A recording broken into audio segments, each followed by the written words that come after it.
ব্যাংকের টাকা মানে জনগণের টাকা।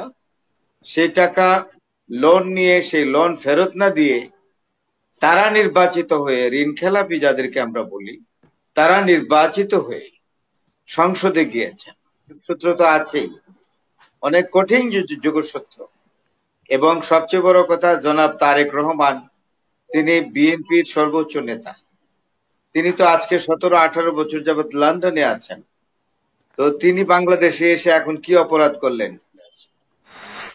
যে জিনিসটার গভীরে আমরা যাচ্ছি না, আসলে কেন এগুলো হচ্ছে সেটা কিন্তু আমাদের জানার দরকার।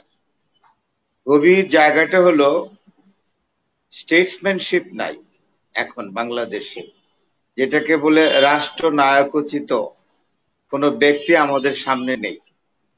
স্টেটসম্যান এর খুবই অভাব হয়ে পড়েছে।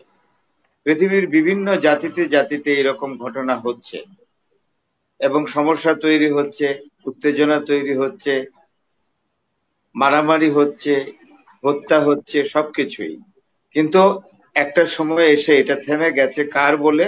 একজন স্টেটসম্যান, একজন রাষ্ট্রনায়ক এসে আহ্বান করেছেন সমগ্র জাতিকে। জাতি আস্তে আস্তে একেবারেই নর্মাল বা শান্তিপূর্ণ অবস্থায় আবার চলে এসছে, সবকিছু বাদ দিয়ে। ওই স্টেটসম্যানের জায়গাটা শূন্য হয়ে গেছে। এবং এইটার কারণ হলো এই, দীর্ঘদিন যাবৎ বাংলাদেশে কোনো রাজনীতি ছিল না। একটা রাজনীতিতে একটা ব্যারেন ভূমি তৈরি হয়েছিল। ছিল না গণতন্ত্র এবং সত্যিকার অর্থে ছিল না প্রকৃত নির্বাচন ব্যবস্থা। সুষ্ঠু নির্বাচন পদ্ধতি অনেকদিন যাবৎ ছিল না। যার পরিপ্রেক্ষিতে যেটা মারুফ মল্লিক বা একটা ইঙ্গিত করে গেছেন, আমি কিন্তু এটাকে গুরুত্ব দিলাম এইখানে, যে অনেকদিন ছিল না। অনেক দিনের গণতন্ত্রহীনতা এবং অনেক দিনের রাজনৈতিক চর্চার যে অভাব। 2 নম্বর, রাজনীতিবিদ না এমন লোকরা রাজনীতি করেছেন গত প্রায় 20 বছর যাবৎ। যাদের হাতে টাকা আছে তারাই নমিনেশন পেয়েছেন, নমিনেশন ক্রয় করেছেন, মনোনয়ন পত্র ক্রয় করে তারা টাকার বিনিময়ে মনোনয়ন পত্র পেয়েছেন, নির্বাচন করেছেন। এবং যে নির্বাচন করেছেন সেই নির্বাচনে যার টাকা আছে তিনি নির্বাচিত হবেন। অরাজনৈতিক ব্যক্তিবর্গ নির্বাচিত হয়ে পার্লামেন্টে গিয়েছেন। তারপরে যে জিনিসটা হলো ভয়াবহ, ব্যাংকে হাজার হাজার কোটি টাকা যাদের লোন, ব্যাংকের টাকা মানে জনগণের টাকা, সেই টাকা লোন নিয়ে সেই লোন ফেরত না দিয়ে তারা নির্বাচিত হয়ে, ঋণ খেলাপি যাদেরকে আমরা বলি, তারা নির্বাচিত হয়ে সংসদে গিয়েছেন। তারা কি আইন প্রণয়ন করবেন? তারা কি আইন প্রণেতা? আইন সম্পর্কে তাদের কোনো ধারণা আছে? তারা রাজনীতি করেছেন? তারা কোনোদিন মাঠ পর্যায়ে রাজনীতিবিদ না, তাদের রাজনৈতিক কোনো অভিজ্ঞতা নেই। সবকিছু জট পাকিয়ে আজকের এই অবস্থা তৈরি হয়েছে। আমি অত্যন্ত দুঃখিত। জেনারেল জিয়াউর রহমান, যিনি রাষ্ট্রপতি ছিলেন, তিনি একজন বিখ্যাত মুক্তিযোদ্ধা। এবং সবচেয়ে বড় কথা, জিয়াউর রহমানকে যখন হত্যা করা হয়, প্রত্যেক রাষ্ট্রপতি এবং রাষ্ট্রপ্রধান, সরকার প্রধান যদি তারা মারা যান, তাদের ব্যাংক অ্যাকাউন্ট চেক করা হয়। জিয়াউর রহমান যখন মারা যান তখন আমি ইন্টারমিডিয়েটে পড়ি, ভিক্টোরিয়া গভর্নমেন্ট কলেজে। এবং খবরটা শোনার পর সত্যিকার অর্থে হোস্টেলে থাকতাম আমি ছাত্রাবাসে, হতচকিত হয়ে গেছি। এবং ওনার ব্যাংক অ্যাকাউন্টে কিছু পাওয়া যায়নি, এগুলো পত্রিকায় এসছে, এগুলো সত্যি।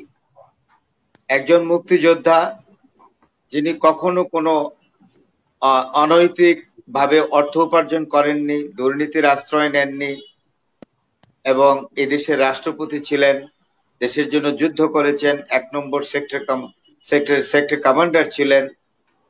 সবকিছু মিলিয়ে এমন একজন মানুষ সম্পর্কে যে ধরনের স্লোগান দেওয়া হলো বা তার ছবিকে যেভাবে অপমান করা হলো, আমি কখনোই এটা মেনে নিতে পারবো না, সম্ভব না আমার পক্ষে। কারণ আমি বাংলাদেশ তৈরির ইতিহাসটা জানি। যে জিয়াউর রহমান এই বাংলাদেশের স্বাধীনতার জন্য যুদ্ধ করেছেন, সেই স্বাধীনতার জন্য আমার মা শহীদ হয়েছেন। সুতরাং যোগসূত্র তো আছেই। অনেক কঠিন যোগসূত্র। এবং সবচেয়ে বড় কথা, জনাব তারেক রহমান তিনি বিএনপির সর্বোচ্চ নেতা। তিনি তো আজকে 17-18 বছর যাবৎ লন্ডনে আছেন। তো তিনি বাংলাদেশে এসে এখন কি অপরাধ করলেন যে উনার সম্পর্কে মিছিল দেওয়া হলো, এবং সেই মিছিল অত্যন্ত আপত্তিকর অসুন্দর শব্দ ব্যবহার করে মিছিল দেওয়া হলো। এগুলো কোন ধরনের রাজনীতি? এটা কোন ধরনের রাজনৈতিক চর্চা? মানে এটা এটা কি আমার আপনার কি মনে হয় সরকারের দুর্বলতা নাকি দলগুলোর মধ্যে অসহিষ্ণুতা? সরকারকে অবশ্যই এগুলো নিয়ন্ত্রণ করতে হবে। এবং বেগম খালেদা জিয়া তিনি একজন বর্ষিয়ান নারী, অত্যন্ত সম্মানিত। সারা পৃথিবীতে ওনাকে চিনে সমাদৃত। উনি আমাদের মাতৃসম। 3 বারের প্রধানমন্ত্রী ছিলেন তিনি, এবং বলতে গেলে উনি শারীরিকভাবে অসুস্থ। ওনাকেও স্পেয়ার করা হয় না কেন? এটা কোন রাজনীতির সংস্কৃতি? আমি তো বুঝলাম না। এটা দেখার জন্য কি আমি আমার জীবনের এই পরন্ত বেলায় বেঁচে আছি? এইগুলো দেখার জন্যে? আমি শহীদ মাতার সন্তান, আমি তো এগুলো দেখতে চাই না, দেখবো না। সুতরাং আমার খুব খারাপ লাগছে। একটি ছেলেকে হত্যা করা হলো, হত্যা করার পর তার উপরে পাথর দিয়ে তাকে পিটানো হলো, তার লাশের উপরে, ইত্যাদি ইত্যাদি। কারা মারলো, কারা করলো, এই বিষয়ে আমি কিচ্ছু বলতে চাই না। কিন্তু বর্তমান সরকার এর দায় নিতে হবে। অবশ্যই সরকার দেশ পরিচালনা করেন। সুতরাং যে দেশটি উনি সরকার পরিচালনা করে, সেই দেশের শান্তি শৃঙ্খলা এবং আইনের শাসন বলবৎ রাখা সেই সরকারের সবচেয়ে বড় কর্তব্য এবং দায়িত্ব। আমি মনে করি এই মব জাস্টিস বলেন, মব হচ্ছে বিভিন্ন জায়গায় আইন শৃঙ্খলার অবনতি ঘটাচ্ছে। আমার মনে হয় এর ভেতরে গভীর ষড়যন্ত্র চলছে। কে বা কারা এর সাথে জড়িত আমি বলতে পারছি না, তবে আমার বয়সের অভিজ্ঞতা আমি বুঝতে পারি যে এখানে এক ধরনের ষড়যন্ত্র চলছে। বাংলাদেশকে একটি অকার্যকর রাষ্ট্র হিসেবে দেখার জন্য উৎপেতে বসে আছে। দেশের ভিতরেও বসে আছে, আন্তর্জাতিক অঙ্গনেও বসে আছে।